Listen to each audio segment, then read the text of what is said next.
हमारे रक्षा मंत्री का खुद का संसद में दिया हुआ स्टेटमेंट था।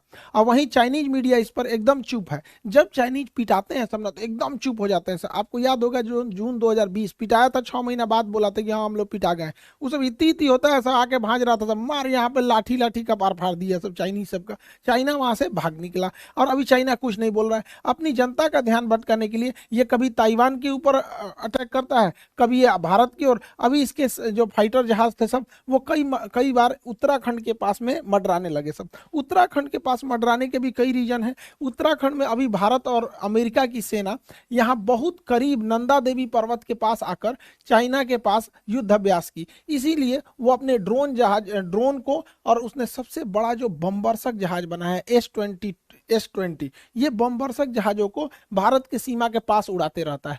तो भारतीय सेना भी अपनी वायु से एयरफोर्स को तुरंत एक्टिवेट कर देती है और एयरफोर्स भी ऊपर से जाके वार्निंग देने लगती है कि अगर इधर की ओर आओगे तो तुम्हारा भी इलाज कर दिया जाएगा बढ़िया से। चाइना को पता चल गया है कि भारत की अब विदेश नीति जो है काफी एग्रेसिव हो गई और ये होना भी चाहिए। हमें अपने दुश्मनों को पहचानने में क्षणिक भी देर नहीं करनी चाहिए। इंडियन एयरफोर्स अब काफी तेजी से चाइना का मुकाबला करने लगती है। चाइना के साथ समस्या ये है कि यहाँ पे तिब्बत है। तिब्बत का पठार इतना ऊंचा है कि यहाँ पे कितना भी बेहतरीन जहाज दे दीजिए, कितना भी बेहतरीन जहाज, वो अपने फुल कैपेसिटी से नहीं उड़ सकता है, क्योंकि तिब्बत के ऊपर ऑक्सीजन की मात्रा बहुत कम होती है और किसी भी जहाज हो गया उसमें ईंधन जलने के लिए ऑक्सीजन की जरूरत ज्यादा होती है। तो यहाँ कितना भी बढ़िया जहाज रहेगा, यहाँ से यहाँ आने में अपनी पूरी पावर नहीं लगा सकता है। जबकि भारत का जहाज तो इधर ही रखा हुआ है, यहाँ पर इसके लिए ज्यादा उधर नहीं है, इसी को ज्यादा दिक्कत आता है। आपको पता होगा तिब्बत और हिमालय के ऊपर से कोई कमर्शियल जहाज जाते भी नहीं है सब यहाँ पे।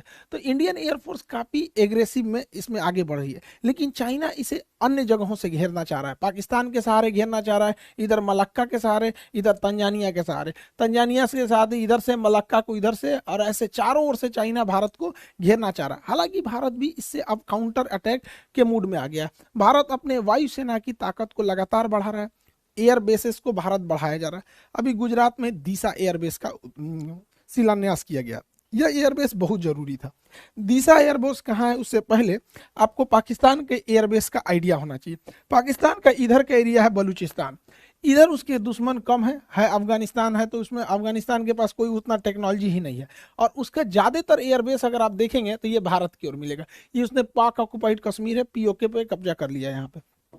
अब यहाँ अगर आप ध्यान देंगे तो ये पाकिस्तान के बहुत सारे एयरबेस है, जिसमें एक तो यहाँ शहबाज एयरबेस इसका बहुत प्रसिद्ध है। यहाँ F-16 जहाजें रहती हैं।